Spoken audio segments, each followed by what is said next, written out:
Assalamualaikum warahmatullahi wabarakatuh. Baiklah adik-adik sekalian, hari ini kita masuk ke fisika inti pada pertemuan ke-7.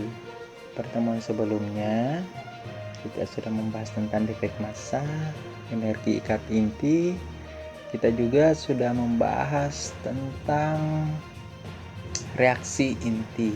Nah, hari ini pada pertemuan ke-7 ini saya akan membahas tentang radioaktivitas. Jadi, radioaktivitas itu adalah ketidakstabilan inti. Artinya ada inti yang tidak stabil. Berarti karena kita membahas ketidakstabilan inti, berarti ada inti stabil dan ada inti yang tidak stabil. Yang mana itu yang dikatakan inti yang tidak stabil? Inti, ingat ya, inti itu terdiri atas proton dan neutron. Suatu inti dikatakan stabil jika jumlah proton dan jumlah neutron itu sama, seperti halnya pada hidrogen. Karena dia memiliki nomor massa 2, nomor atom 1, berarti jumlah protonnya 1 dan jumlah neutronnya sama dengan 2 dikurang 1 jadi 1. Jadi jumlah neutron dan jumlah protonnya sama, sehingga dia dikatakan stabil. Kalau inti yang tidak stabil berarti jumlah neutron dan jumlah proton dalam suatu inti atom itu tidak sama. Nah, supaya inti itu stabil, maka dilakukanlah penembakan sinar alfa atau biasa disebut pemancaran zat radioaktivitas. Sinar alfa itu bisa berupa peluruhan sinar radioaktif, itulah yang disebut sebagai ketidakstabilan inti. Oke, sehingga ketidakstabilan inti ini secara umum dijelaskan bahwa nukleon akan tidak stabil. Ingat ya, nukleon itu adalah inti atom. Jadi nukleon terdiri dari proton dan neutron. Nukleon akan tidak stabil ketika gaya tolak menolak lebih besar daripada gaya ikat inti. Sehingga inti akan memancarkan sinar radioaktif agar menjadi stabil. Nah, karena ada gaya tolak menolak, maka energi ikat inti itu akan lebih kecil, sehingga proton akan melepaskan elektronnya agar menjadi stabil. Nah, proses pelepasan elektron itu melalui sebuah penembakan atau pemancaran zat radioaktif. Nah, pemancaran zat radioaktif itu berupa sinar alfa, gamma, dan beta. Jadi, pada umumnya yang kita kenal itu ada 3 pemancaran zat radioaktivitas itu: sinar gamma, alfa, dan beta. Nah, kapan kita menggunakan sinar alfa dan sinar beta? Jika jumlah neutron lebih besar daripada proton, maka akan memancarkan partikel sinar beta. Jadi jika jumlah neutronnya lebih besar dari proton, maka kita menembakkannya atau menghamburkannya dengan menggunakan sinar beta. Terus jika jumlah neutron itu atau jumlah proton itu lebih besar daripada 83, maka dia akan memancarkan partikel alfa, yaitu 4, 2, dan He. Artinya sinar alfa itu setara dengan helium. Nah, jika memiliki jumlah neutron dan protonnya itu sama, maka dia bisa dipancarkan menggunakan sinar gamma, yaitu jumlah neutron dan jumlah protonnya itu sama dengan 0. Oke, jadi dari sini kita dapat menyimpulkan bahwa sinar alfa itu bermuatan positif, sinar beta itu bermuatan negatif, dan sinar gamma itu bermuatan netral. Jadi alfa positif artinya kelebihan proton atau kelebihan elektron. Jadi proton itu sebenarnya elektron juga, tetapi dia kelebihan. Karena dia kelebihan itulah disimbolkan sebagai proton. Nah, kalau elektron disebut kekurangan elektron, jadi dia harus menerima elektron agar inti itu menjadi stabil. Nah, pemancaran zat radioaktif itu menggunakan sinar alfa dan sinar beta. Nah, sifat-sifat radioaktif ini kita akan membahas dari ketiga sinar alfa dan sinar beta serta sinar gamma. Perbedaan dari ketiga sinar ini, yang pertama itu daya tembusnya paling lemah. Jadi sinar alfa itu paling lemah daya tembusnya. Terus sinar beta itu daya tembusnya lebih besar daripada sinar alfa. Jadi jika ada unsur yang memiliki daya tembus harus lebih besar atau energi ikat inti yang terlalu kuat, maka kita menggunakan sinar beta. Nah, kalau sinar gamma, dia yang memiliki daya tembus yang paling kuat. Oke? Daya ionisasinya sinar alfa itu paling besar. Jadi daya ionisasinya paling besar. Terus sinar beta itu daya ionisasinya lebih kecil dari sinar alfa. Sedangkan sinar gamma itu daya ionisasinya paling lemah.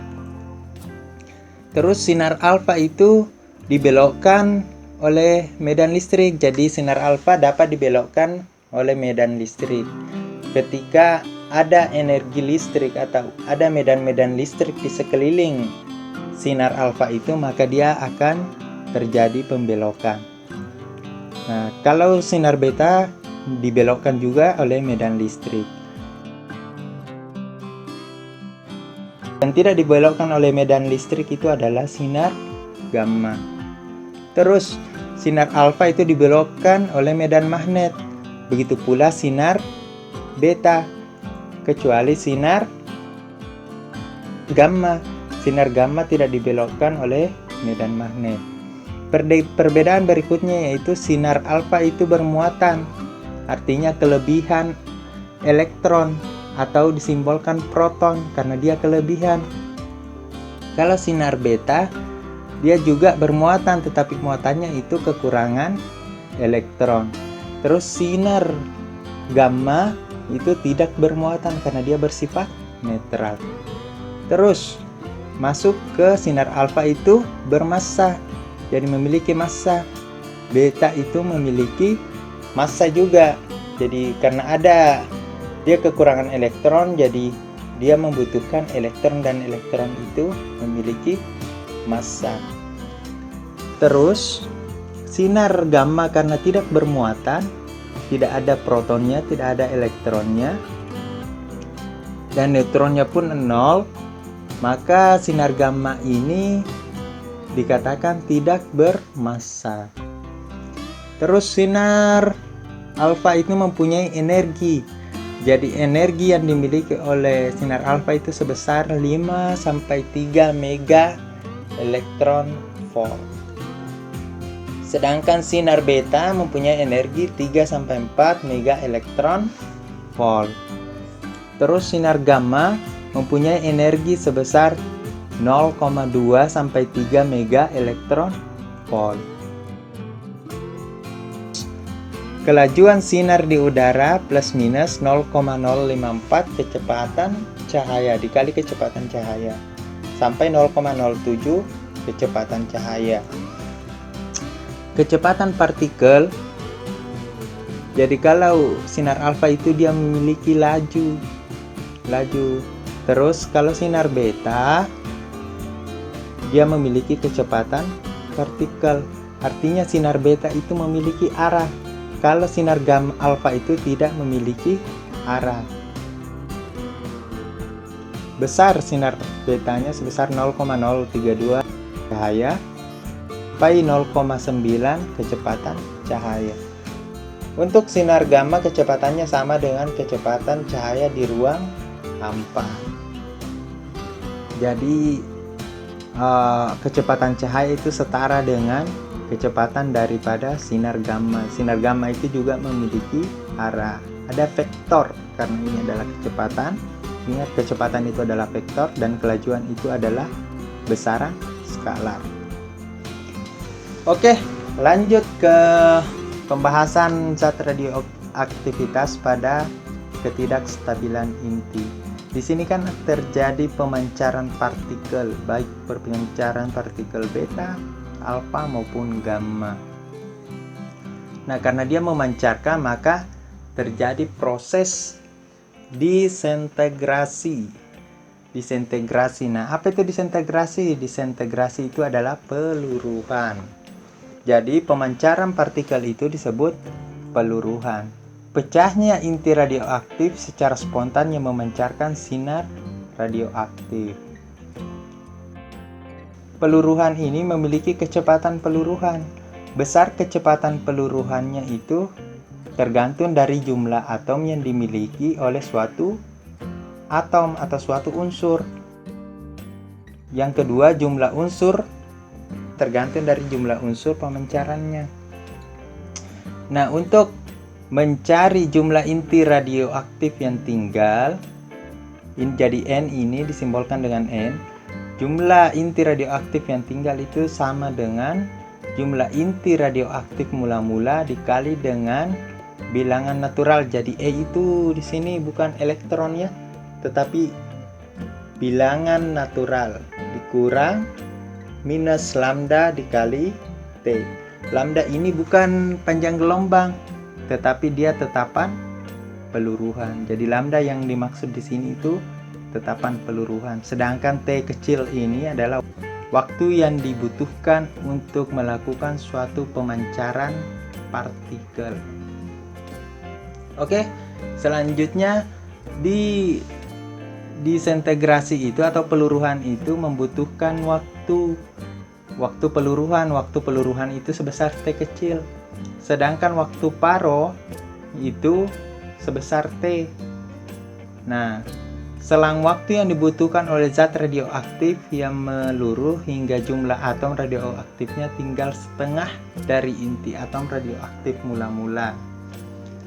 Jadi jumlah atom yang ada pada suatu inti atom itu akan menjadi setengah, dan itulah ketika jumlahnya sudah berada pada tahap setengah atau separuh dari inti atom mula-mula, maka itulah yang disebut waktu paro. Oke. Nah, ingat lambda di sini kan peluruhannya. Jadi lambda itu tetapan peluruhan, bukan panjang gelombang. Untuk mencari besar lambda itu, kita menggunakan persamaan ln 2 per T seper 2. T per 2 artinya waktu paro per 2. Nah, sehingga didapat untuk mencari nilai T-nya sama dengan 0,693. Ini menjadi tetapan ya, 0,693 per lambda. Jadi ingat, lambda adalah tetapan peluruhan ketika kita membahas tentang zat radioaktivitas. Keterkaitan dengan jumlah atom inti pada sebelum dan setelah peluruhan. Jadi artinya sebelum penembakan dan setelah penembakan itu sebesar N sama dengan N0 dikali 1/2 pangkat T per T. Nah, N itu jumlah inti radioaktif yang tinggal. Jadi hasil peluruhan, ingat ya, N itu hasil peluruhan, dan N mula-mula jumlah inti radioaktif sebelum terjadinya peluruhan. Nah, dikali 1/2 T. T besar ini waktu paro, T kecil ini adalah waktu yang dibutuhkan untuk melakukan peluruhan. Oke? Mungkin sekian dari saya. Lebih dan kurangnya mohon dimaafkan. Untuk pertanyaan bisa kalian ajukan. Insya Allah saya akan menjawabnya. Jika saya belum mampu menjawab, kita akan mencari bersama-sama. Ingat, sedikit memotivasi adik-adik. Belajar fisika itu tidak susah, tetapi semuanya membutuhkan proses. Kuncinya ada keinginan. Baik, mungkin sekian dari saya. Lebih dan kurangnya mohon dimaafkan. Wassalamualaikum warahmatullahi wabarakatuh.